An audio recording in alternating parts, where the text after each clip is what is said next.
Hi everyone and welcome to Adobe Live. We are live from San Francisco and this is the second show of the day about graphic design. I am Michael and we are live with Veronica. Hello. Hey Veronica. How are you? Thanks for joining. Thank you. And thanks for creating live and sharing because that's the purpose of Adobe Live. You know, we invite guests. We have 4 guests today in over 3 days. We just had Elena with us. I see people in the chat from Spain, from Panama, from California, and Nashville, Tennessee. Maybe I will start talking like this if we have some people from Nashville. And Belgium. Okay, awesome. Yeah, let us know in the chat where you're from.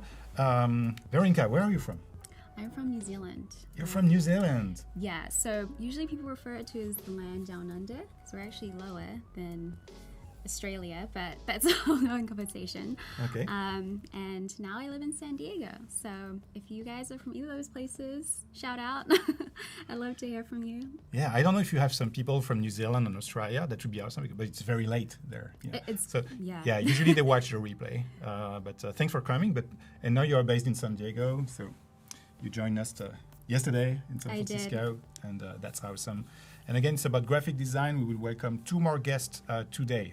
We will have with us Nina Chen in about 2 hours and Christine Arth at the end of the day in about 4 hours. And we'll be live over 3 days. Okay, so Veronica, do you have a plan in mind? I do. Well, I have a brief. Almost similar to how I would kind of get a brief in the first place. And I'm kind of going to walk you through my process of how to actually create an identity for a brand. So it's kind of exciting. A little bit nervous. I'm excited. It should be fun. Yeah, and this is something I really don't know, so I would be very like a newbie. So I'm really excited Awesome. to understand your design thinking when it comes to branding. Hi Vanessa, thanks for joining. San Diego. People from we have Herbert from Qatar. Look at that, all the continents. It's awesome. My soul, he loves your accent. What about mine? I don't have any accent. So that's what I'm Okay, you know what? We will check your portfolio just so our friends in the chat can know you a little bit better. Yeah. I'll let you introduce yourself, okay? So I'm Veronica, obviously, as you guys know. I am based in San Diego, and I work at an agency called Basic. We do some pretty Basic agency in San Diego, okay. And we do some awesome stuff. I know a few of you guys are live right now and in the chat, so hi all my friends watching.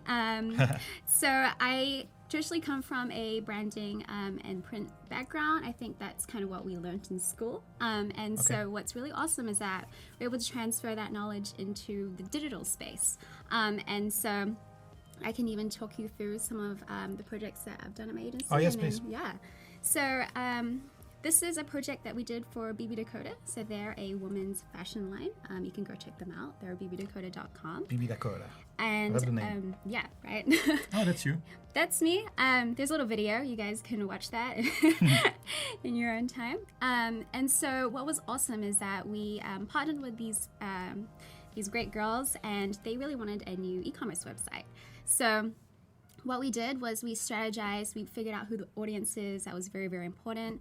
And then we kind of branded them as well as created their own website. And so this project was very fun. I had a lot of fun working on this, especially being, I guess, I would love to call myself a fashionista. I don't think I am one yet, but I do enjoy I do enjoy the fashion world a lot. And so I was able to relate to this brand, and it was so much fun. So just That's a great project, yeah. Just scrolling through it. Again, like I said, we've got some very editorial inspired layouts. And so what was really awesome is that we were able to take the industry or the idea of the fashion world and put it into digital space. And that's what we do at Basic, which is a lot of fun. We work with a lot of great lifestyle brands as well. So this is kind of just some homepage design. We got really creative with the interactivity too, coded by our awesome developer. So you can actually feel the page come to life, and there's some awesome little Easter eggs on this site.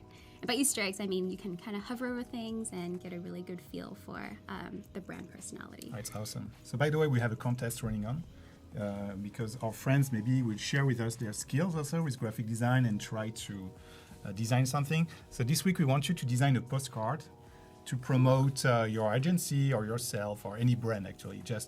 But to start, we shared with you a template. So if you go on adobelive.com, there is a contest tab, and also there is a button where you can download a template. It's an Illustrator file, and you can do whatever you want in the postcard and share it on Twitter, adding the Adobe Live hashtag. If you download the template, all the rules are inside, okay, all the instructions. It's super easy. And then we will share some works and do some live critique, maybe with Veronica. It will be interesting. And also, you get a chance to win Creative Cloud subscription and Adobe Stock. So you know Adobe Stock, Veronica. Awesome. Yeah, I do. And it's a catalog of more than 60 millions of pictures, videos, vector illustrations that you can use within your compositions, your prototypes. So yeah, make sure to participate in the contest. And thanks for putting the common Evil series. I appreciate it. And there is another crazy contest. Oh, there is? It's not a contest, it's a challenge. Okay. My friends. Okay. Because on the Creative Cloud YouTube channel, we almost reached 200,000 subscribers. Almost 200K. Awesome. Almost there. So call your friends, okay, call your family, and make sure they subscribe to the YouTube channel, because if we reach 200K during the 3-day live event, so before Thursday, I will give away a special prize. Wow. Which is a ticket to Adobe Max. Someone in the chat will come to Adobe Max with us. I'm jealous. And be like, actually, the Adobe Max was in San Diego last time. It was. Yeah, but next time it will be in Las Vegas. Michael, where are you from? Leopold, I think this is quite obvious. Maybe I can talk like this so you can easily tell where I live. But yeah, there is a slight French accent. Thank you for the slide. I appreciate it. Very cool. Very nice. Okay, let's go back to maybe another project you want to show. Definitely. So you understand your world. Oh, I love this one. So this is another project I did. And so I, again, love to travel. I love the travel industry. And what I took was a problem commonly associated with souvenirs. So when you buy something from a place, you kind of buy it as like a little trinket, maybe from like a souvenir store. It's the idea of like mass production. And so I took that idea and I really wanted to make something a little bit more valuable and have kind of this associated place branding with it. So this project was a lot of fun. There was a lot of elements to it. There is the branding, packaging, as well as creating an app for it. So this took some good time, but it's really nice to see a project go all right from the beginning to the end, and as well as figuring out how it translates to all the different devices and all the different types of media. So here, as you can see, I kind of started with some branding, and then I have some images of my potential rollouts as well. And this was like the bird's eye view. Yeah, very classy. Very classy. These aren't the mock-ups that you can get online. Like, I actually painstakingly laid everything out, stood on my tripod or my little ladder and took photos. So it was looks fun. Great. And so the project was figuring out how this idea could translate into something that could be positioned as part of an airline. And I was targeting specifically more kind of the high-end airlines, as you can, I kind of like high-end, luxury. Business class. Yes, exactly. And so this is a lot of fun. I kind of got a little experimental with the laser cutter, as well as kind of cutting how. Like, how is it? Is it hard to It's master? very, very simple. Simple? Yeah, Okay. it's all you need is an Illustrator file, and And you can go in Fab Labs, right? I mean, you can find Exactly. shops in your Yeah. city and just try the laser cutter. Oh, it's so much fun, and you can actually cut like a lot of different materials. So I started here playing with cutting silk, cutting leather, as well as cutting like board and paper. So got some really interesting results there. So if someone in the chat has ever tried laser cutting, maybe you can share on Twitter some pictures of what you have created. Just add the Adobe Live hashtag, okay? And you can share anything actually. If you want to share what you are working on, any kind of graphic design, we'd be very happy to show it on the screen and talk about it. So Grails is asking you, what did you use as background on your photos?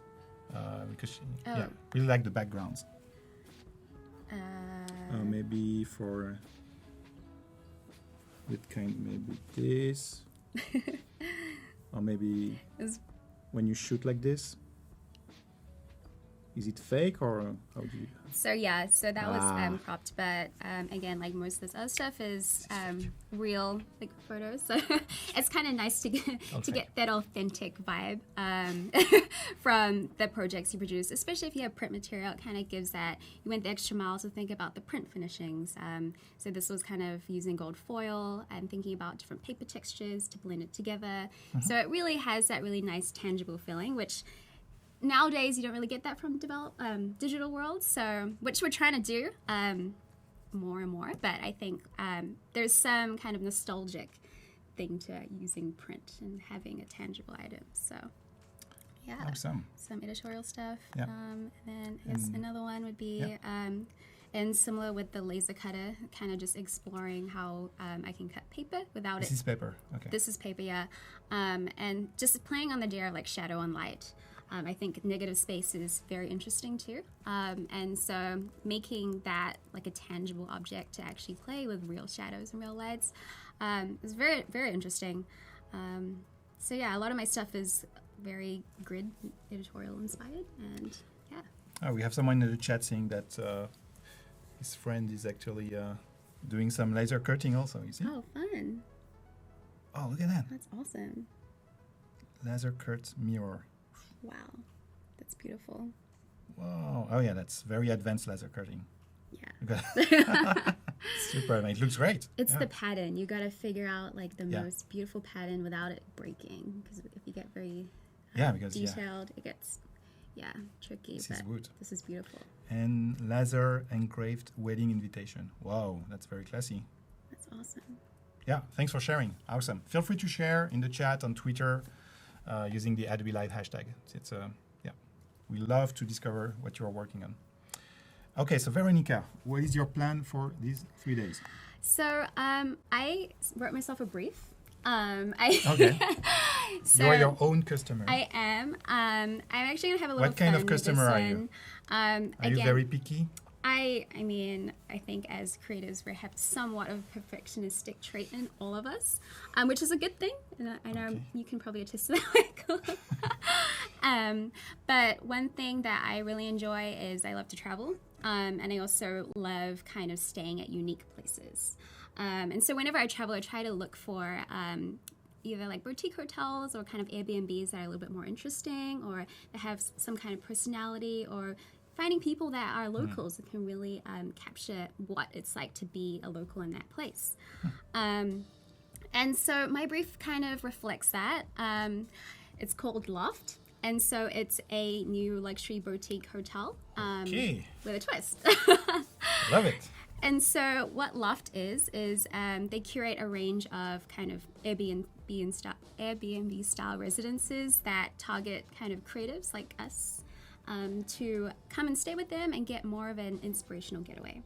And so this is typically a brief that you may get from a client, perhaps not in this subject matter, but usually they tell them about themselves and they tell you guys like what their target audience is and what their main goals are for the project. So I'm taking this as almost some briefs that as you guys might get. And so this is something you can get at Basic Agency or with this kind of information. I see the target like an age range. So we target creatives age from 20 to 40, Discover the hidden gems, like a local. So there is a community aspect, I guess. Exactly. You want to be part of the community you're visiting with this creative touch. Sounds great. I think it will be very successful, actually. I hope so. Let's launch it all together. Let's start a project on Kickstarter. Yeah, I mean, so the great thing about this is that I'm going to take you through my process right from the beginning to the end. So I haven't designed anything before this. I'm pretty much You're starting from a blank page. Blank page. I have the brief, and so we're going to kind of go through the process, and you guys can follow along. I'll probably be working on this throughout the 3 days. I guess that's the plan anyway, if it goes well. So because Veronica will be here for 3 days, 2 hours per day. So we will discover the process. And also feel free to ask questions to our friends in the chat if you want to. Okay, awesome. Some advice, about anything. I'm sure they will reply. And also, it's your opportunity to ask questions to Veronica, who is a creative professional. So, question about her background, how she works with customers, a brief. It's just an opportunity. I will make sure to pick all your questions. Okay? Yeah. Okay, let's start. Okay, this is it's go time. Let's do it. Okay, so with a brief that we usually get like this, we try to understand who the target audience is. I think that's pretty much the primary way that we make decisions, understanding what their mindset is, what their goals are, and knowing how to execute in the best visual way. So with this brief, because I made it, I was able to target someone like myself, just because I know myself, so that way I'm the best, I guess, like target audience to accomplish this brief. And so how I usually start is do some initial research and figure out who the audience is, what the attributes of the brand are, what the brand voice is, and really kind of understand it from a strategic standpoint, because I think design or just pretty things in general usually have some kind of meaning or some kind of strategy behind them. Especially for a brand, it's great to have a beautiful looking logo, but it's also going to be more powerful if you have a stronger brand story behind it. And I think that's kind of what I'm going to show you guys today. Cool. So we have a question from Peter. He will ask you which tools you will be using, because now he sees that you're working in Photoshop. Yes. So I am working in Photoshop. I'll probably be jumping between Illustrator and InDesign. I kind of use them all kind of That's simultaneously. what I like. So I'm more of a, whatever does the job best. Obviously Illustrator for vectors, Photoshop for raster, but and then InDesign for editorial. So that's kind of the general idea. Which is a typical workflow that you will find in agencies, so it will be interesting for everyone. Thanks for sharing that. Right. Cool. And Diana, you can work. Okay, we just pick questions. Don't worry, you don't have to stop.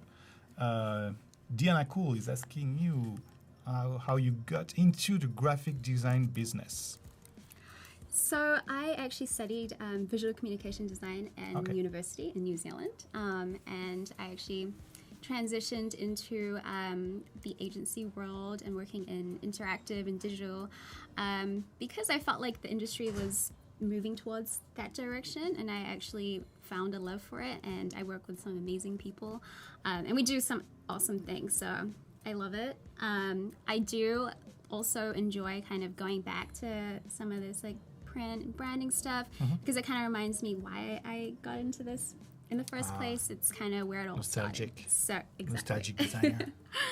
So that's kind of how I got into it, but I've always been creative. I think you probably as well have always grown up as a creative person.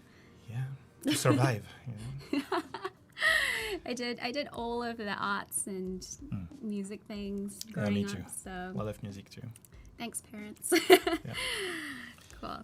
And Tony apparently really appreciates your energy. He's asking you, how do you guide customers into creating a brief that is helpful to you? So do you, like when you talk to customers and you feel that the brief is not strong enough or is missing information, do you have a methodology, to help them? Yeah, definitely. I think that's a great question, Tony. One of the things that I like to ask is a lot of questions. You can never ask too many. It's a very good question. Especially if you're trying to help them and understand like what the main goal of the business or the project is. It's very, very important to ask questions. And I think you've got to learn to really ask the right questions as well as understand your clients. So by understanding the industry as well as broader things related to perhaps the project, it really helps to inform and shape those questions as well as figure out what the best strategic path for the client is. And I know that sounds quite vast and open, but no, it's a very good point. Like my experience, like working in agencies, is that if you ask a customer what do you need, they have no idea. So they think they know. So I need a website with this and stuff. Exactly. And the more you talk to them and make them talk about what they're passionate about, then you understand the core business. Exactly. And then you identify the problem. And this is where the designer jumps in, because the goal of design and the goal of what Veronica will be doing is to solve a problem. Okay, so the problem here, launching a brand, you target a specific audience. How can I be efficient, talk to them, and reach this audience? Okay, well, we try to solve it through design. But what is the user need of the customer here? I want to be successful. Say, okay, yeah, whatever. Of course. Exactly, yeah. So your methodology is the best, I think. Just make them talk, ask questions, and first you will build trust. Build trust. Yeah. Trust is very important. And if you look at it as a partnership versus a kind of client, what's the other word? What's the other word? Client designer relationship.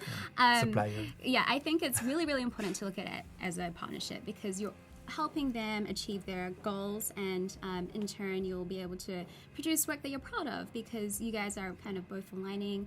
And obviously there are some things that you may disalign on or not align on, but what's important is to make sure that you're always understanding their needs and figuring out the best way to solve that from a strategic point of view, as well as understanding like how all of the things that you're recommending are aligned with best practices, as well as how, if you want to be more innovative, how you can push that a little bit more. So it's not easy.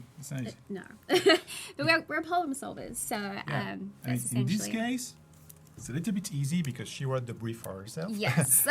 Many times you will meet customers, who wants to launch a brand, target a specific audience, but they are not this audience. So it's super hard because let's say I want to launch a service for teenagers, living in Australia. So I don't live in Australia. I'm not a teenager, so I'm not the best audience. And then Veronica, she will work for me. She will propose some designs.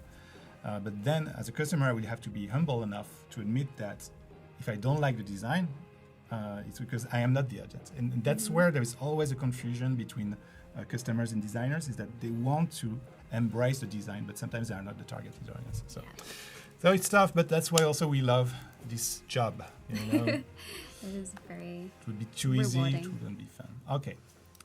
Okay, so next I'm kind of figuring out some key attributes for the brand. Okay, like and so, core values or... Yeah, what? so from this I kind of figure out if this brand was a person, Okay. what would be some attributes to describe them? So I guess personal wouldn't be as much of one, but so if I'm describing you, Michael, I may be like you're very lively, you're very friendly. So this really helps to inform your thinking in regards to how to best approach a project. And so in this specific brief, I know that my target audience is looking for something more authentic.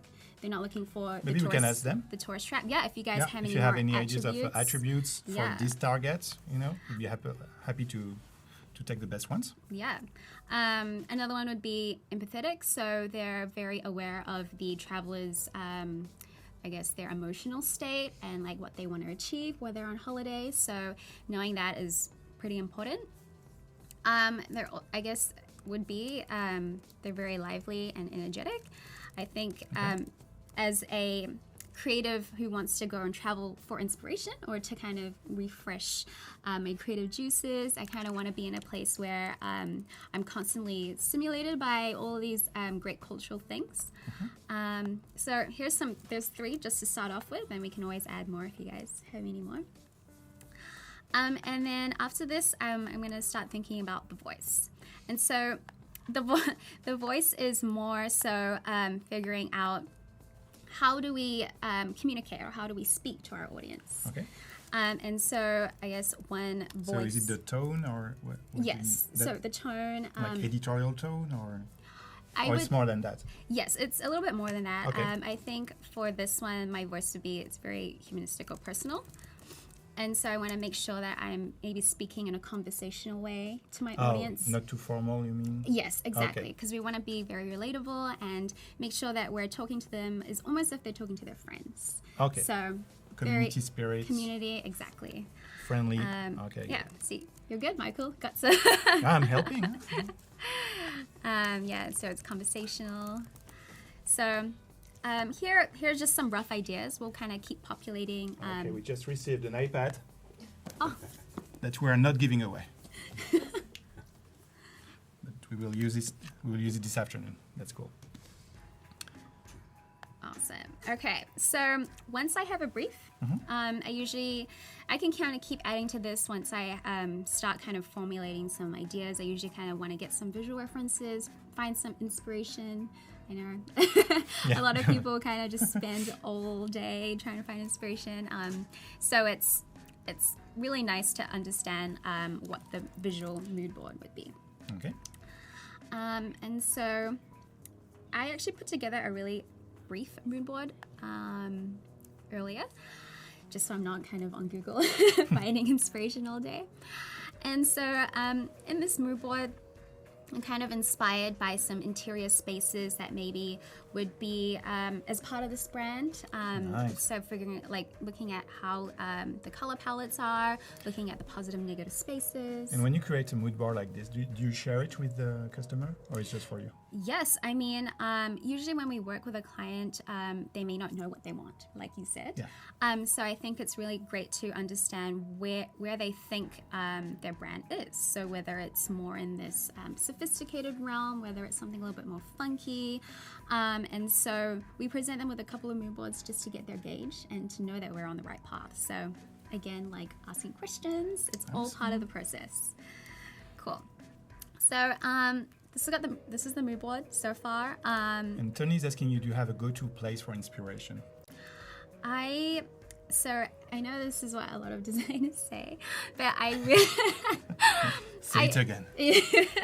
I try to look outside the computer and the internet in general. There's a lot of amazing blogs and sites that I could list that are really great repository hubs for finding great designers.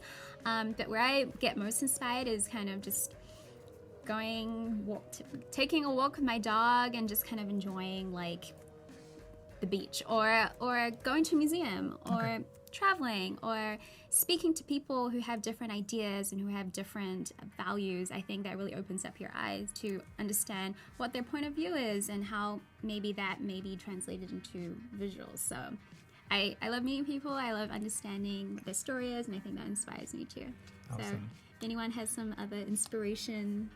Yeah, let us know like in the chat if you have go-to places for inspirations, blogs that you like, or just or any routine or books, magazines. Yeah. And we have people working in branding. I see Paul, he works in branding. He's just graduated from the Art Institute of Pittsburgh in December. Nice, junior art director. Good luck, Paul. It's awesome. And and I saw other people working in branding. Rihan also, that's awesome. And Janet, I think you are attempting a pun.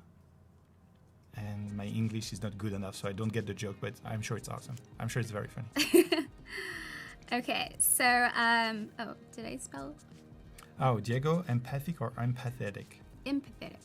I was like, did I spell that wrong? Oh my God, Diego. Okay, so usually once the mood board is done, this could take some time. This could be anything. These could be clippings from magazines. This could be a picture of a cup that you saw at a coffee store. It could be anything. So this really starts to get your brain thinking about the possibilities for what your brand to look and feel like. So take it as a look and feel mood board, if you will. And so here I'm being inspired by kind of clean, neutral. I like the use of serifs and also playing with positive and negative space and layering. I think those are all some good things to kind of get started with. Yeah, looks great. So we have Julia also. She likes to go to Pinterest for inspiration. Oh, yeah. I love Pinterest. Pinterest is amazing. Okay, we have a Simon, Pinterest, Book of Shapes, A Walk on the Thames. Simon. Go to Disneyland. From London. Go to Disneyland, to the South Pole. Yeah. That's awesome. Yeah, it's very, Disneyland. Very good idea. Awesome. Okay, so usually once I get to this stage, I kind of go to my notepad and I kind of start sketching all the ideas that come to my brain. And so here I'll kind of just do it digitally. I like to play with different types of fonts to see what's working, what's not, and then thinking about how I can even customize it or tweak it a little bit to make it feel a little bit more ownable. So that is really important too. You want your brand to feel like it's fresh and it has its own, it stands for its own personality and values and everything. Okay. So right now I wrote the brief in Chronicle. I think Chronicle's on Typekit. I love Typekit. If you guys are using Typekit too. Chronicle. I don't know this typeface. And so That's the one? Yeah, it's a Chronicle deck. Chronicle deck. It's a serif. So I'm going to play around just figuring out whether I want it in all capitals or lowercase, and also figuring out what style of font I want to. Okay. So usually I kind of just like to duplicate everything. Oh, it's by a great foundry. Yeah, whole Yeah. farm. Yeah. Awesome. So just Hey, Terry White. Thanks for joining. Terry, who's a great singer. Next time you watch Terry on a stream, make sure he sings. Great singer. Okay, so as you can see here, I've kind of synced a lot of fonts from Typekit, and I also have some fonts that I go to or use a lot. And Tracy's asking you, do you recommend any application or program to organize your fonts? Yeah, I mean, right now I use Font Explorer, and that, I guess, manages a lot of the Adobe software. But actually, also they did a sorry, that's Font yeah. Explorer. But also they did a great job now in the. I don't know why I'm doing this. They did a great job here because now you can also favorite your fonts. yeah, And also if you start typing, just CR or CHR, it will directly sort, even if it's inside. So if I type deck, it will also appear. yeah. So like there are many ways to classify, and if you want just to display the serif, sans serif, slab serif, all the classifications that you would normally find on Typekit or the Vox ATP classification, it's also available in the tools now. So I feel it's much easier today to find typeface than it used to be. Right. It used to, like, even 2 years ago, we just have a huge list. So Yeah. It's there. Yeah, There's so many now. It's there. So many selections. Another great thing I do like as well is this function here. So I think it finds similar fonts. So say I'm kind of recently selected on Benton Sans, which is a kind of humanistic sans serif. And so here I can click this and it would sort through all of the fonts that are similar to it. So it makes it really great if the client is like, I want a sans serif only. And so it gets hard to kind of sort through things, especially if you like a specific style. So this is a great feature if you want. And I think there's even showing you possible fonts that you haven't synced from Typekit yet. Yeah. So that is a really good tool if you're trying to, decide on fonts. Yeah. Thanks for sharing that. Yeah. So here I'm just kind of going to go through some fonts that perhaps like stand out at me. If you guys have any font recommendations for this, please let me know too. Oh, they will say lobster. And then we have to ban the people who say lobster. Oh my gosh. Okay. No, not lobster. So what kind of typeface? We should give some recommendation. Are you looking for a serif or sans serif? I'm open to both. Open to initially, both? I'm Is it more more leading. for headlines?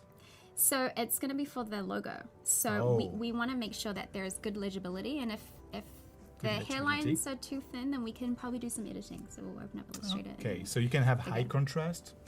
Right. You're not opposed to like a Didon or high Right, contrast? exactly. Not opposed to it at all. Okay, so yeah, if you have So some it's fine. ideas in the chat of font typefaces available on Typekit, that would look great for the Loft logo identity, then we'll be happy to try. Yeah. So I'm kind of using this Here we tool go. right now, and Comic Sans. Comic Sans, of course. Adobe Garaman. one. Yeah, it's a very classic one. But maybe too classy, like too old. Garaman. Eurostyle. Count zero. Behave. Dido is a great one, yeah, but a little bit overused, but still. Yeah. Lust, if you're feeling crazy, Lust is a little bit too psychedelic, I think. Bodoni. Do you like that? Bodoni, also very classic from the 18th century. So Veronica is looking for something fresh, so you need to check if it works. Yeah. If it's not too heavily. Okay, Brandon Grotesque. Okay, Kawal. Yes, that's not. more. Also used. Eloquent, I don't know this one, Ryan. Eloquent. A mix of trade and chronicle. Claude. We have Claude from Digital Telepathy. We have Claude from San Diego in the chat. Oh, Yep. awesome.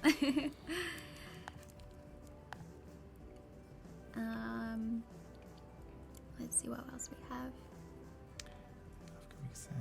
Okay. Try Galano. Do you know Galano? Galano. I don't know Galano. Oh, I have it. Oh. Okay, it's more Galano. of a- Thank you, Mike. Miss Eves. Nice. You know this one? I do. Very popular one these days. We have also Lukanik suggesting Kepler. It's also a classic. Sorry, you will have a lot of typefaces. I do. This salt feature is great. We have Robert suggesting Aparo. Aparo. A-P-A-R-O. Aparo. Let's try that one. Oh, I don't think I have that. Is it on Typekit? Maybe not, if you know. Let me check. I will let you know. No. So one thing We're looking for fonts on Typekit because we want to make sure that we are legit with the license, because Typekit manages all the license for you, regarding the Foundry and the typeface designer. So we be very careful with typefaces, okay? Yeah. Okay. We've got a mix. Kepler. One thing I do want to make sure is when you guys are kind of looking for typefaces, I like to set my screening tracking to optical, just so the letters kind of don't go into each other. Okay, that's a good trick. Naturally, they're kind of, or default, they're set to metrics, and I guess that's based on the computer spacing. So it's important to make sure that it's set to optical, because when the type designer or the Foundry makes it, they kind of make sure all the kerning and everything optically looks right. So yeah, definitely make sure that's checked. Oh, Patricia is asking, what is Typekit? Yeah, actually it's a good question. So Typekit is a service which is now part of your Creative Cloud subscription, and it's a catalog of typefaces which have been designed by the best professional foundries on Earth, and basically it's a subscription that lets you use all the typefaces available in the catalog on website, but also directly within the apps now. Photoshop, InDesign, Illustrator, and you can even print documents. It's part of the Creative Cloud subscription. So you can visit typekit.com, sign in with your Adobe ID, and you will access a great tool with thousands of typefaces that you can use in your design, including Japanese characters. Yeah, so this is great. And you have filters on the right if you Yeah. want just to display just a sans serif font with high contrast or condensed, and you will find. But what is cool is that all the typefaces on Typekit are made by professional typeface designers and foundries, so you know that you will get all the character sets. If you work on the web, then you will have all the open type properties, ligatures, and it will manage a lot of languages with all the accents, because it's a lot of work to design a typeface.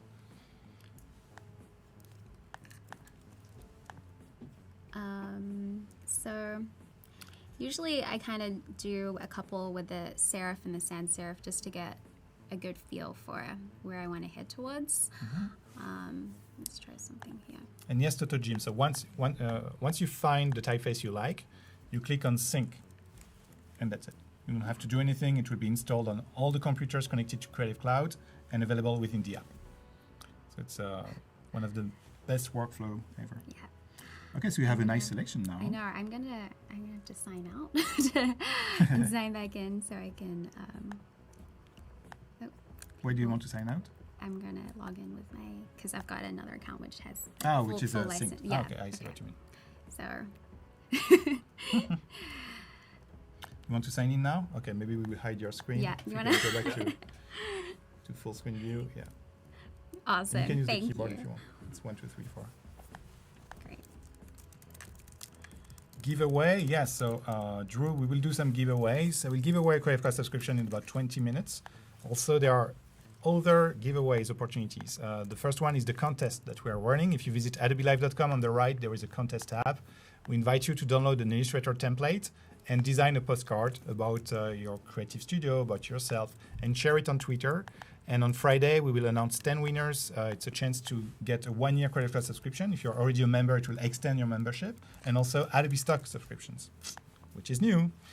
And there is the big prize, but maybe this one won't happen. We will see. during these 3 days, we want to reach 200,000 subscribers on the YouTube channel. We are very close. Call your friends, call your family. Make sure to subscribe to the YouTube channel, and then you will be notified when we go live. So it's super cool. And if we reach 200,000 subscribers, there will be the big prize. We'll pick someone in the chat live, and we'll make sure that this person attends Adobe Max 2017 in Vegas. Keydocs. Hey, my name is also Michael. Wow, it's amazing. That's a What a coincidence. oh my god, first one I meet. Cool. So I'm signed I in. make always the Wi-Fi password. Yeah. Yeah, it happens all the time on Adobe Live. Yeah, myself. Bonjour Monique. Ça va bien? Have some people talking in French. It's fine. Can we go back to your Yeah, screen? you can. Okay, let's go back. So I'm all signed in. I came across this very interesting typeface here. I'm not sure that it's going to work, but I synced it anyway. Ooh. I think. What's the name? Acier. Yes. Actually, I think we used it with Amanda Berglund on Adobe Live. Awesome. Yeah, It's for a very magazine playful. cover. Yeah. But I think having something with a little bit more brand personality could work. So let's see. And she used it for a magazine about science. Okay. And someone in the chat said, "Oh, look at the characters. It looks like a magnet." Oh, And yeah. then she started from here and created something with the awesome. magnets. It was cool. Hi, Bobby. Thanks for joining. Are we using Photoshop instead of Illustrator to play with the typefaces? So Ryan, now we're using Photoshop, but Veronica will use all the apps. Yes. Photoshop, Illustrator, InDesign. So just making sure that there's nothing else that kind of stands out and catches my eye. I kind of want to play around as well with the spacing of the words, as well as making sure that I've kind of explored all the different layout possibilities for this word. Okay. Because it's only 4 letters, I think it's kind of it's almost great because we're not trying to account for a lot of I guess like letters. So it kind of gets tricky when you have a logo that has 4 or 5 words long. And so that's where you kind of get a little bit more creative. But I think also having 4 letters or 4 as well is also, I guess, difficult in the sense that you got to make sure it gives the most impact for the small amount of letters there. Cool. So I'm going to start playing around with... I do this quickly in Photoshop because I kind of work in Photoshop a lot, and I feel like I can get everything to where I visually want it, and then I move into Illustrator to kind of finesse things a little bit.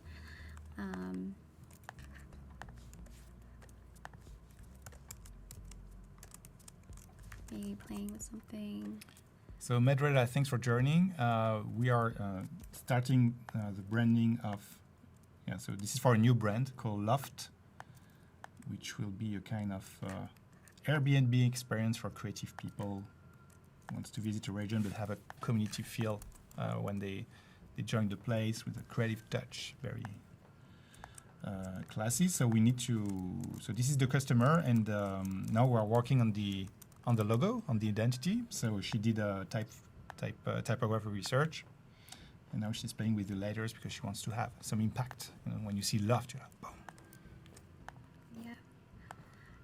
So I'm kind of just playing with spacing and see whether I can make something feel a little bit more airy. Because when you think loft, you think wide space. Yeah, it's true. Large. Light. Yeah. Light. And so we want to make sure that we're selecting something that kind of feels light and not too heavy. But then kind of as I go through this, I make these kind of boundaries, and then I'm also open to pushing them too. So that's the best part about being a designer. Is that So you get to Kawan is figure asking out. you, if you use the typeface for a logo, does the customer has to buy the license? From what I believe, for the yes. typeface, yeah. Yes. Yeah, I'm pretty sure that yes. Yeah. And usually the typeface kind of spans across kind of the rest of the collateral. Yeah. In which case, yes, you'll definitely need to buy that, especially for digital, print, anything. Even for a logo, because you buy the design of each character, so your licensing a design. So Right. the design of the L, O, F, and T in this case. So I'm really trying to just create some word mark here. I'm not trying to do something crazy. I think the brand will come alive in the brand application itself. So Okay. and we'll perhaps do an editorial piece in the coming days, just so you can see it. I don't believe the logo has to be crazy, overly designed. There's some beauty in simplicity. So I think that's what Leonardo da Vinci said. That's what I'm going to believe too. So Patricia, yes. So Veronica is playing with all these shapes and letters in Photoshop just to get a feel of the space. But when she will start working on the logo, it will be in Illustrator. Yeah. Just that she's super fast, playing with the layers.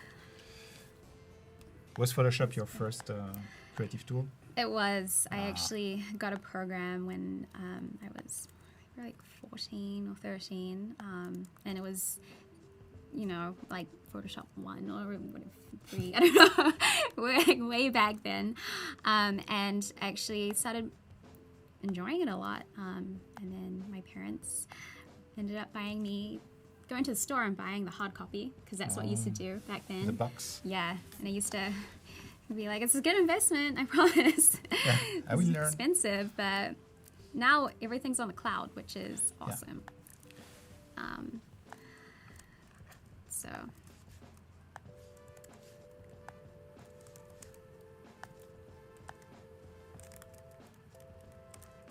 another trick that I like to do, especially when I move pixels, if you hold down Shift and the down key, up key, any key, it moves it 10 pixels. 10 pixels, yeah. So you kind of get a feeling for spacing, and it loses a little bit more control too.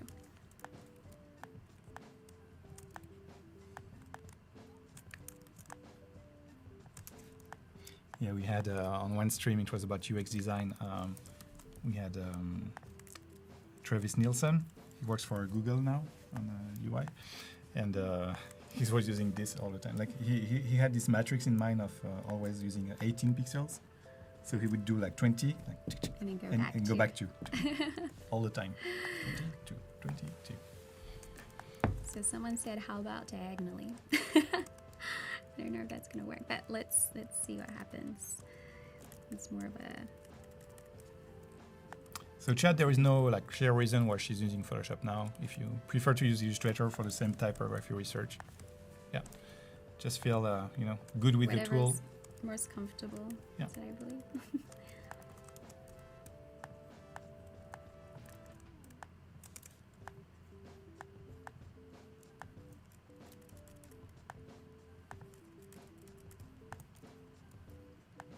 So from this, I kind of feel like there's kind of something interesting with this O.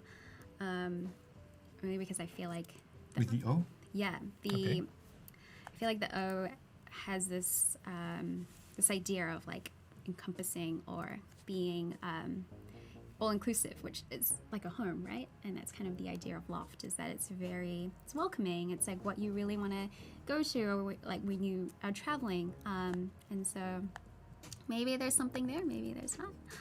And we'll play around. Maybe there's something.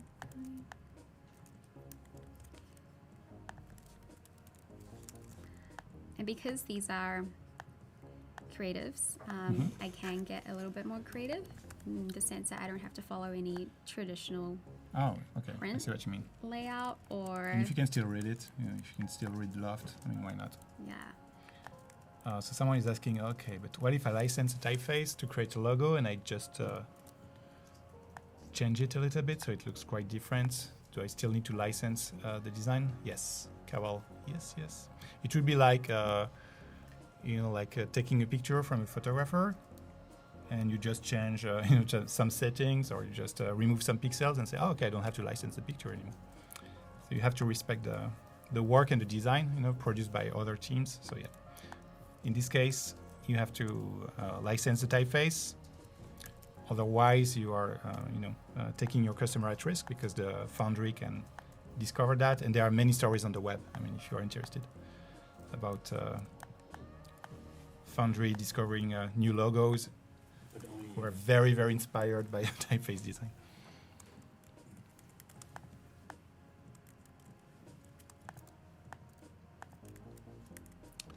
At this point, I guess it's just a matter of respect.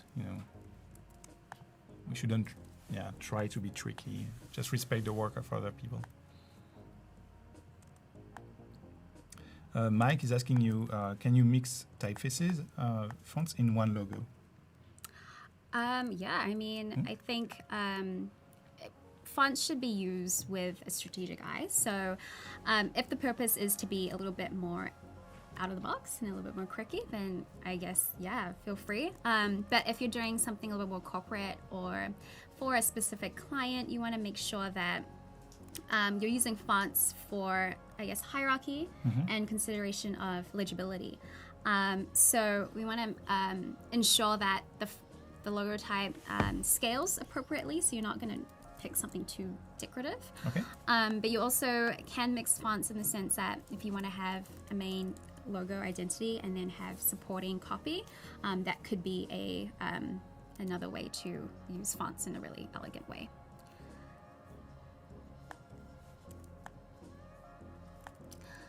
So just playing around with shapes. This is something that usually comes in once you get a feel for it. You can even start associating specific shapes or patterns to an identity. Let's see. And we invite you also to share your design, what you're working on. Also, to participate in the contest, if you want to design your own postcard, the template is available on adobelive.com in the contest tab. And we have some friends actually who started to share design. I can show you that. We have, for instance, we have Rihan. Look, it's an IDP planner design for commercial bank. Awesome. Oh, it's nice. It's folded. It's like a pop-up book. Cool. Great work. Yeah. Thanks, Rihan, for sharing. It looks great. We also have Lexi, postcard designing for the day. Projects works. Sparrow. Oh, nice. Okay. Front and the back. Yeah, it's an entry. So maybe Lexi, you will win a Creative Cloud subscription and Adobe Stock subscription on Friday. Thanks for sharing and entering the contest. Do you have any advice for when you look at this? Oh, is this for the postcard? Yeah. Awesome. What would you like? Any kind of direction to improve it? Yeah, I mean, I think one thing that is interesting is that the spacing gets larger. Okay. Right, as the word progresses. Yeah. And right now, I feel like if that was the intention, it should be a bit more obvious, or everything should be similar. So right now it's like halfway between being projecting that idea and then not executing in that way. So making sure that if your intention is to make the spacing narrow at the beginning and then go larger at the end, then emphasizing that a little bit more, or making everything more even. So yeah, just some quick ideas. Is this a bird? A sparrow? Yeah, I guess, yeah. Kind of a conceptual bird, yeah. Yeah. And we have Zoe on Twitter, graphic design, modern apothecary style design for 2 flavors that I designed. Nice. Cool. Yeah. Thanks for sharing. Keep sharing. Okay, on Twitter or Instagram. I saw someone who wanted to share on Instagram. You can just add the Adobe Live hashtag, okay? And then we make sure to check both. Okay, let's go back to your typography board. Yeah, this can take some tinkering and some time. Definitely figuring out like the best, I guess, methodology to your madness is kind of what works. And at the end of it, you may just go with something very simple and very minimal, and I don't feel like that's a bad thing too. There's some elegancy and something a little bit more beautiful, or minimal, sorry. So I'm going to expand this artboard a lot. I'm also using artboards. I think it's just a nice way to concept quicker and kind of see your ideas. I can just go back to my brief whenever I want. Especially in Photoshop. When you do a lot of like UI and UX design, it's nice to see all the screens there. So I think I might play with something. Hyper is asking, is the process to create a typeface? So in this case, Veronica picked about maybe 20 typefaces on Typekit, maybe less, yes, sorry, maybe 12. And from here, she's trying to understand the emotion projected by the typeface and to create a logo. Okay, so that's why also she's playing with all the characters, the space. It's for a creative audience, so that's why she goes crazy a little bit at the bottom. She's on something now. She's on something. Just figuring out Dynamic. spacing and even common, I guess, shapes that you can use to symbolize something. And this is kind of where you would maybe get into actual like a logo mark itself. So something that you can maybe is your like favicon icon or your app design, or even in the brand, it could be just the back of a business card. Yeah.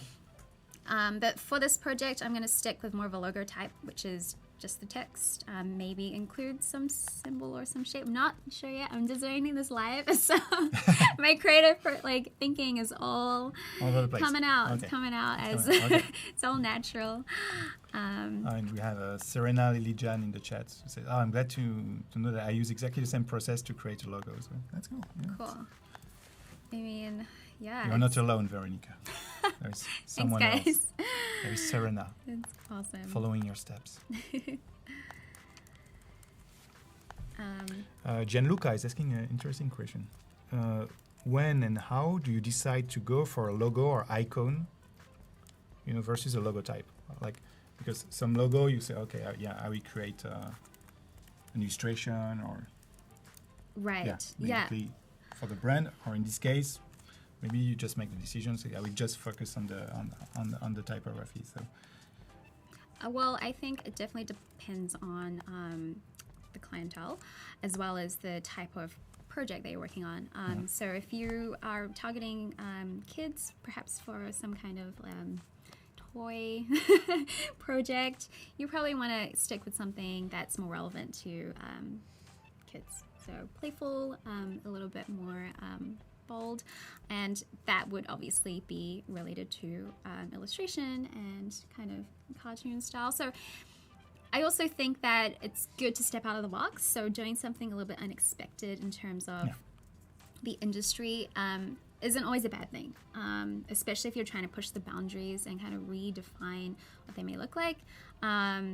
So one of the kind of freelance projects I've been working on is figuring out how to give a visual identity for like a healthcare, small healthcare practice. And like you think healthcare and you think that's quite bland or expected. So I think the interesting challenge there is making sure to push it a little bit, and it may not be what people expect, but that could be a good thing in the sense that there could be some elements that you retain from that industry, like professional colors, or making the typeface a little bit more, I guess, expected from like a serif or a sans serif standpoint, but really pushing the boundaries of layout and color, as well as photography. So there's a lot of unique things that you guys can do, and I hope that answers that question, whether deciding to use and illustration or... Also in this case, Veronica is working on a new brand called Loft, and the name I would say makes sense regarding the project. But sometimes, like if you take in San Francisco, for instance, there is a bakery called Boudin or Boudin. You launch this brand in San Francisco, you sell bread. Your name is Boudin. It sounds French. Okay, it matches. Like you don't have to create an illustration. You launch the same brand in Paris. Boudin means blood sausage. So you want to meet the same success if you sell bread. So maybe in this case, your logo will need an illustration to make it clear that this is a bakery. But here with Loft, I feel, as you said, pretty confident because we are talking about open spaces. Also, you're playing, there is an overlap with a studio, like a loft for an artist. Exactly, for creative it's very people. creative. So the word is strong enough in this case to communicate what is the meaning of the project. But sometimes it will work for customers, and maybe the brand will have a stupid name. So you need to find a trick, and maybe it will be adding an illustration in the logo. So everyone's been talking about boxes. And so I'm going to try out that idea and see what you guys think. I think that Boudin will call me after the stream.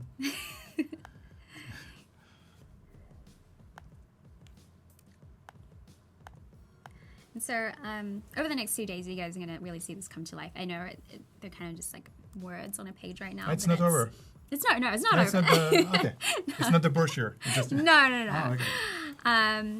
And yeah, I'm going to emphasize that I believe the brand isn't just the logo. I think it's the entire system. Yeah. Cool. So what I'm liking so far, personally, you guys can leave your comments. I think that this is kind of interesting. And for some reason, I think this is kind of interesting too. This reminds me of the love sign in New York. And then I guess it's not so noticeable there, but Nina just is at playing the on something. Let's see.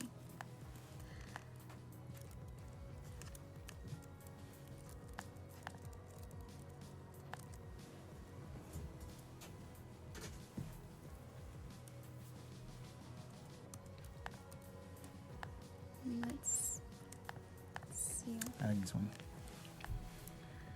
what it looks like in. Oh.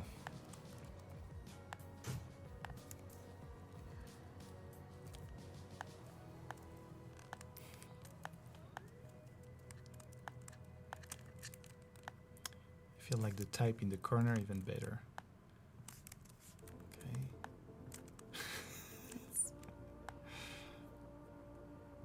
Let's play around space. This is where kind of like Oh, look at editorial that. design kind of comes into play. So pushing things, but still making sure it's legible. Becomes quite interesting. Simon, you love the artboards in Photoshop? Yeah, it was a great addition. Yeah, Photoshop I agree. CC.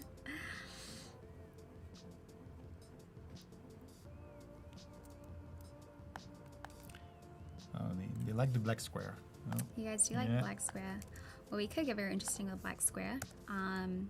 So that leads me to my next artboard. And so here I guess at this point, you don't really have to have like a solid idea. You may have a couple favorites of where you want to go with it.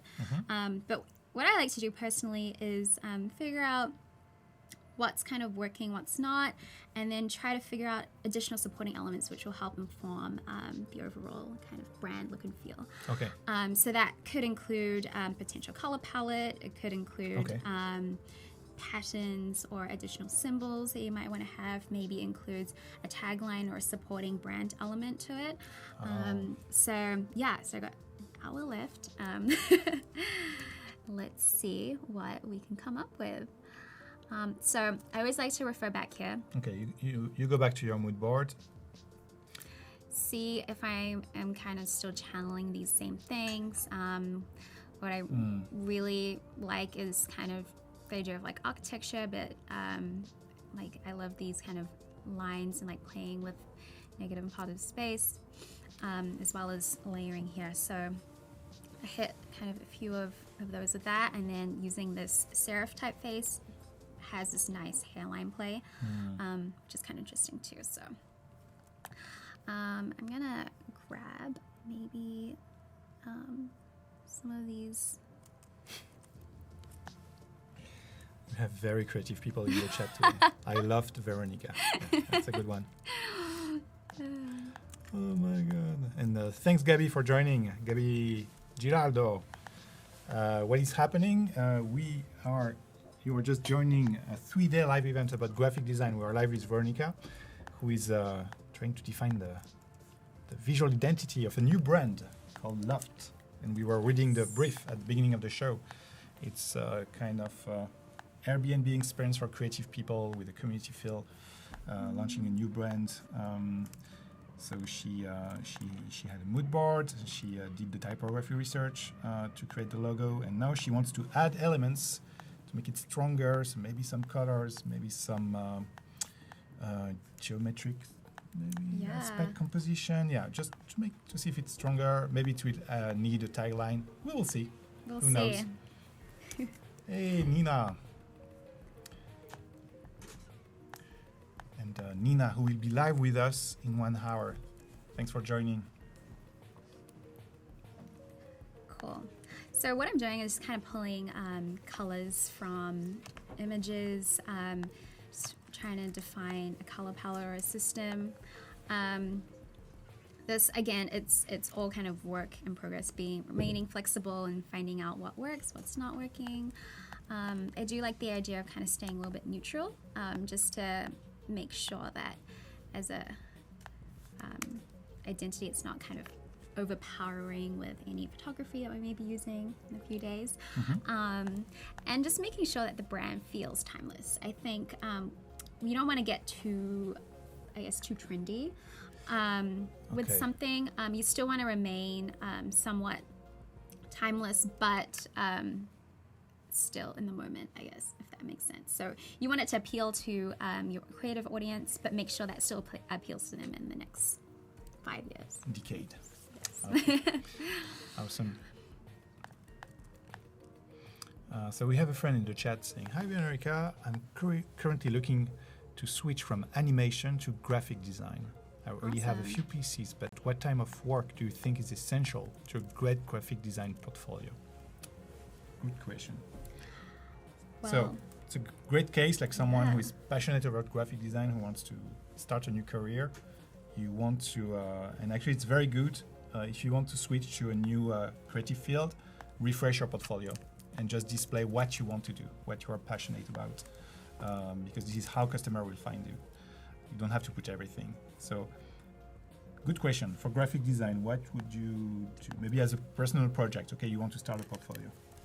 So you're not going to expect that I answer in this way, but I feel like you should do what you're passionate about. And as long as you showcase your process, I think the creative thinking is more important than perhaps the outcome. Of course, you want the outcome to be the best. Yeah. But if you're trying to pitch yourself to a client or win a project or work at your dream job, I think it's really important to understand, speak, and communicate like a designer or a creative. And what I mean is I think it would be great just to show your understanding, your thinking, the questions that you may have asked the client, maybe some sketches. I think all of that is very, very valuable in a portfolio, and it really helps the client to understand your process, and it really, I think, makes the design stronger. Knowing the ideas, knowing how it evolved, really helps to make sure that your brand is understood. And I hope that answers this question. But yeah, definitely work on projects you're passionate about. I think you're gonna feel like you're more creative in that environment, and make your own briefs. I think that really pushes you too. I know, speaking from experience, it's really difficult to design for yourself, especially for your own portfolio. So setting up these little briefs, having someone to check in maybe weekly or a couple of weeks just to show them your progress so you're on track is pretty important too. So if you've got a buddy or a mentor or someone you look up to, even reaching out, good advice. super valuable industry experience. So yeah. Maybe you can share your, if you want Veronica as a mentor, you can share your your link to your portfolio on Twitter, just add the Adobe Live hashtag, and I will see what you shared, and maybe we can showcase some portfolio and get some feedback from Veronica. If it deals with graphic design, okay? If it deals with animation, it won't be as valuable. Okay, so share the link to your portfolios on Twitter, adding Adobe Live as a hashtag. This is the only way for me to catch it.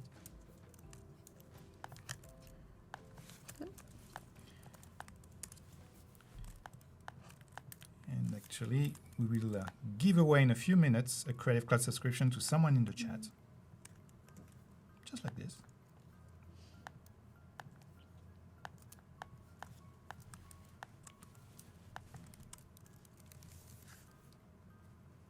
And to do so, I will ask you to type, to answer a question in the chat.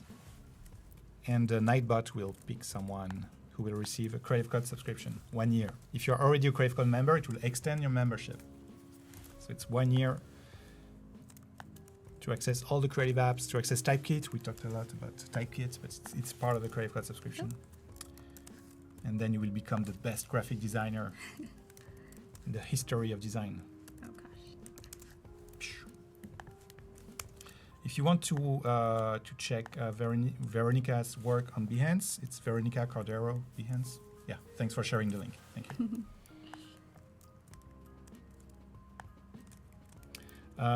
Pentox is asking you, when did you start working in the graphic design industry? I was actually freelancing all throughout university or college. Okay, already working for customers. Yeah, I mean, I felt like the best experience was industry experience, being in the creative industry. So I think I had a retail job for a month, and then I was like, I should probably start, experimenting, see what I can do in the industry. So there was a great student job board in New Zealand, and I kind of linked up to there and got some great experience. Learned a lot, especially things they don't teach you at college. So that was very, very valuable. And I think I started when I was, how old was I? 18? 18? Now I'm, I probably shouldn't share my age on live TV.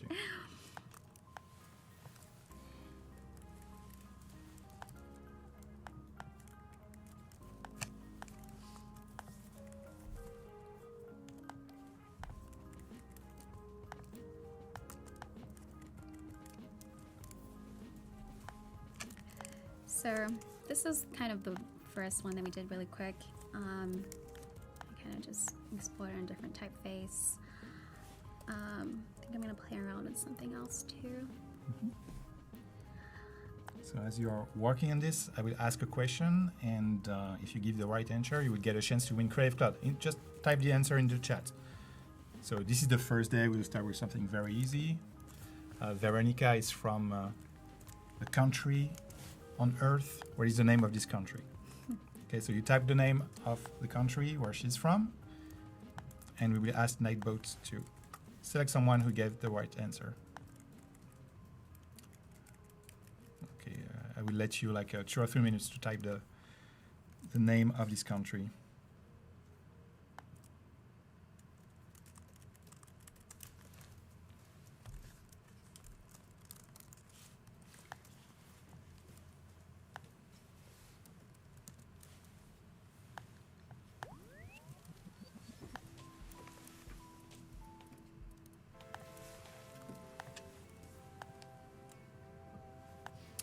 Okay, I think they got it. Yeah. This is coming.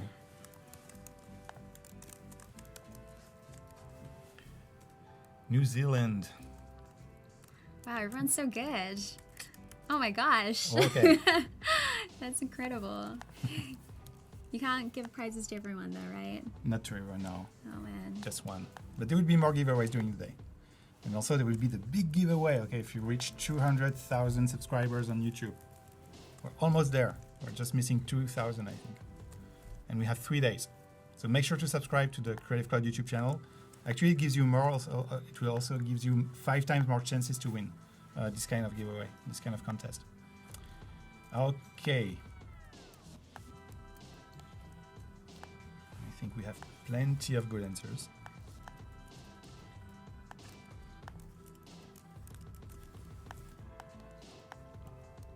Okay, Nightbot. Pick someone, and I will ask this person to share in the chat their Twitter handle so I can contact them. Okay? Sure. And this is Marshall Wells. Congratulations, Marshall Nice. Wells. Congrats, Marshall. Marshall. Marshall. Sounds like marshmallow. It's very hard to pronounce for me. Marshall Wells. Congratulations, you will get 1 year of Creative Cloud. I'm jealous. That's awesome. So yeah, make sure to share in the chat what is your Twitter handle, Marshall, so I can contact you, okay? And you will receive your subscription. If you're already a member, it will extend your subscription. And stay with us in the chat, okay? There are more streams coming. We will welcome Nina in about 45 minutes, and then Christine Arth in about 3 hours. Sweet. Thanks, guys. Hey, you're welcome, Marshall. Okay,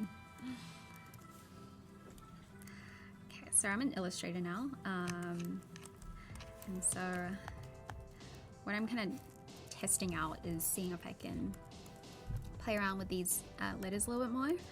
I have an idea. I don't know if it's going to work, but I guess that's what being able to prototype quickly is all about. So I'm going to see if I can join. Uh-oh. This is Want where... to create what? What do you want to create? Kind of ligature? So I'm going to see if I can link these two. Again, I don't know if that's going to work, but... Yeah, let's try. Let's try it. Okay, I got your Twitter handle. Thanks for sharing. We'll leave you a message now. Marshall.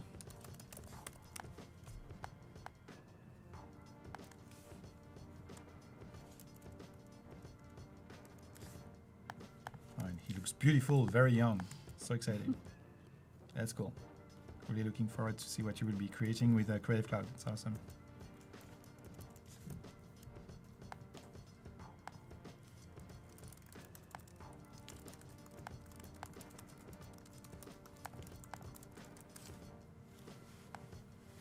Okay.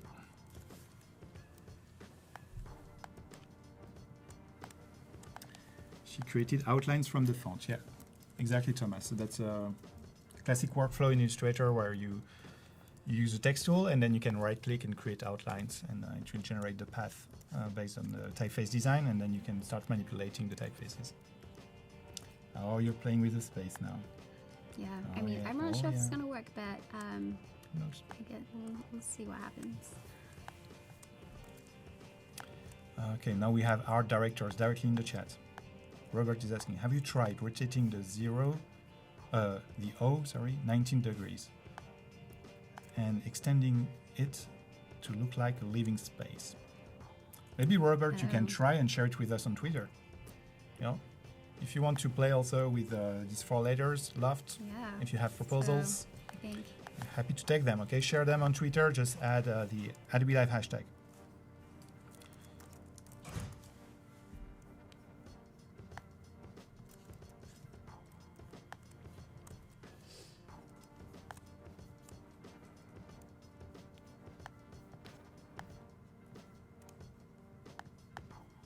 And I see that we have more postcards on Twitter. Thanks for entering the contest. We invite you to design a postcard for a creative studio or your own brand. And on Friday, I will announce 10 winners who will win Creative Cloud subscriptions and Adobe Stock subscriptions. So go on Adobe Live and you can enter the contest. There is a contest tab and you can download the Illustrator template. Okay. We're just experimenting here. I see that. We're getting kind of funky, but it's allowed, right? Yeah, people like it. Let's see what happens. Amy Welsh, if you want some really beginner tutorial Illustrator, okay, let me do it one more time. Nope. Amy Welsh, if you really want tutorials to start with Illustrator, I invite you to visit adobe.com on the Illustrator page. And for all the Creative Cloud apps, there is a Learn section with tutorials for beginners. Really, if you want to start from scratch. Hey, Notatio. Thanks for joining. And also, yeah, Mr. Curious is right. There are tons of free tutorials on YouTube for beginners. Oh, Thomas really likes the custom FT ligature. He thinks it's very interesting what you're doing. Getting there, Veronica. I hope so. Something's happening. This is kind of what I think about when I'm like designing for myself. Things Now got it looks real like a crazy. smartphone. There you go.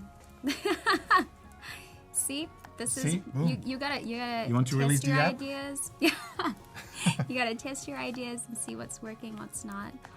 But what I've got going on here?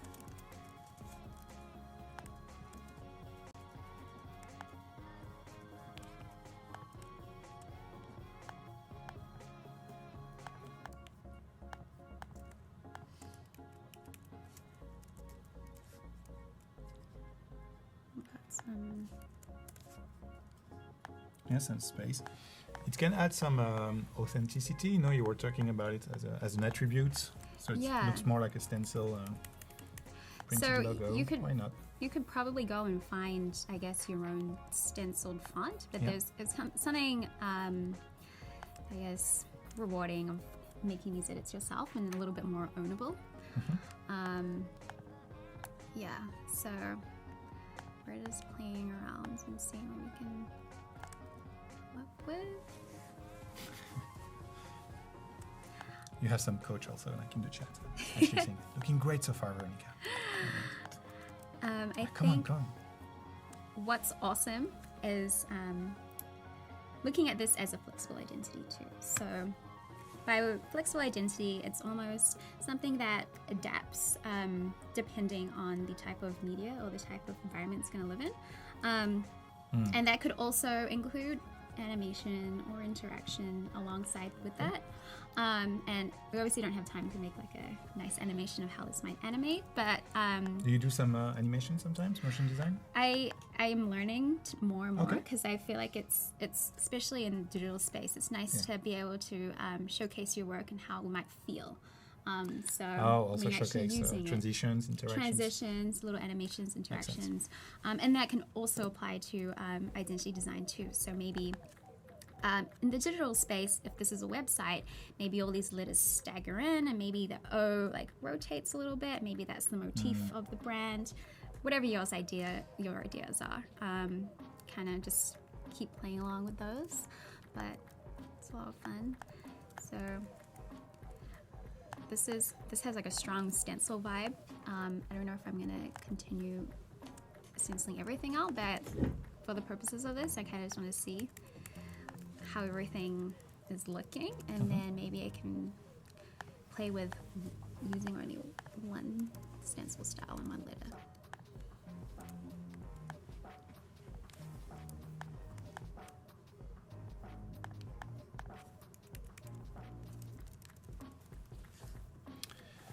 Fouad is asking, how can you animate in Illustrator? So actually, Fouad, if you want to create an animated logo from an Illustrator vector art, such as this one, the most classic way would be to use After Effects, which is also part of Creative Cloud. And you can directly import your vector shapes in After Effects, and then you have like a timeline, keyframes. You can play with all the transformation properties, rotation, opacity, special effects. So this is usually what we use to animate a logo. And then you can export it as a video. You can export it as a animated GIF. If you are creating animations for the web, like SVG animations or HTML5, WebGL, then there is another tool which is Adobe Animate CC. So yeah, animation is a completely different world. If you visit our Creative Cloud YouTube channel, you can access all the replays from previous Adobe live streams, and we have Adobe live shows dedicated to animation and motion design. So I invite you to watch these episodes. All right. Drew is asking, how did you separate the layers? So in Illustrator, you can press, I've got the hotkey, I don't know. So Shift Command G should be able to ungroup things. So usually if you expand, for example, if I expand this, it's all in kind of grouped by how the text was laid out. And so if I just Shift Command G, it ungroups it, and I'm able to edit those things directly. Okay. And to cut the T, for instance, you create a rectangle and use the pathfinder, or just add a line? Yeah, a line, usually with no stroke or anything, just so it's just cleaner. A stroke. Okay. No stroke. And then I use divide. And you need to select both. Yeah, I need to select both. And then push this, and I'm able to either double click to get into that specific group, or again do that Command G thing, and I can do some cool things there.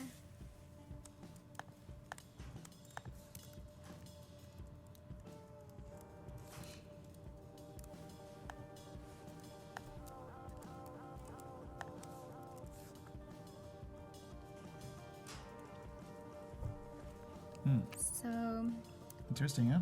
yeah, there's some kind of interesting kind of like Yeah. space awareness going on here. Kind of reminds me of kind of one of my inspiration photos. So when you kind of have things that you feel good about, you can kind of bring it back to your mood board wherever that is. Mine's in Photoshop, so I think I'll kind of select things over and start playing with them. I usually try to make sure spacing is aligned and feels like it's similar. So if this is the easy way to do it. So kind of just make go. And this is obviously not going to work for all the letters since some kerning applies to some of these, but I think just generally, and then you can like optically kind of just align things too. But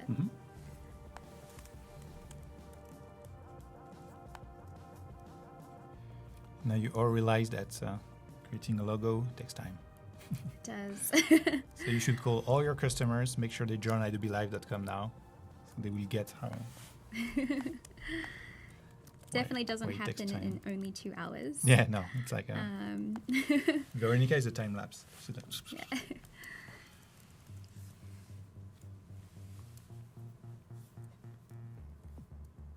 So I'm gonna just put this in. May not be the final one, but Hi Regan, if you want to join the postcard contest, just visit adobelive.com. Okay, there is a contest tab. You download the template. It's an Illustrator file, and inside you have all the instructions. It explains how to participate. Super easy. And yeah, I see some designers from Italy starting sharing some postcards. It's awesome.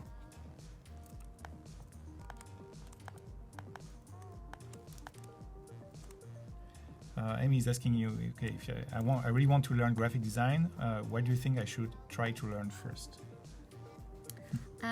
that's That's a tough one. that's a tough one.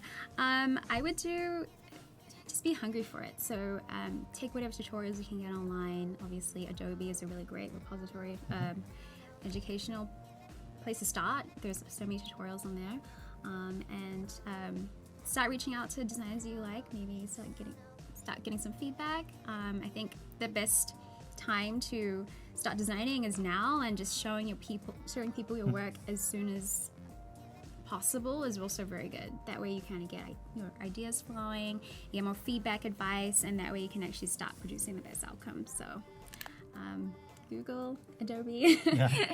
there's and there's some great online courses too. So. Yeah, and usually it's good to start with a project in mind. You know, it can be, okay, I will design business cards, you know, or a logo. And you also find a lot of books, a lot of videos also about the history of brands, logos, and then you will start understanding the design thinking between these brands. Yeah. Yeah. But again, it's more about what you're passionate with. If you like typography, then just go for it. You know, like there are so many disciplines, so many creative fields just in graphic design. Hypersonics is saying, in my country, which is Panama, design is not appreciated as it should. Okay, it's not. Yeah, it's not just in Panama. That's it's a bigger concern.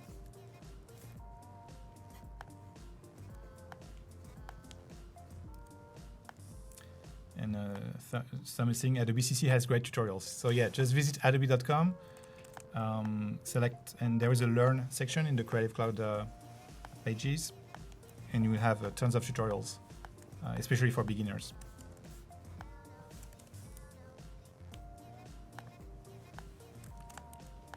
So what I'm doing is I think I have an idea for just my general motif, and what that means, or kind of what that means to your practice, is figuring out what kind of elements that the logo or the identity could set itself up for in terms of being able to go across a range of designs. So right now I think there's something quite interesting about like this open negative space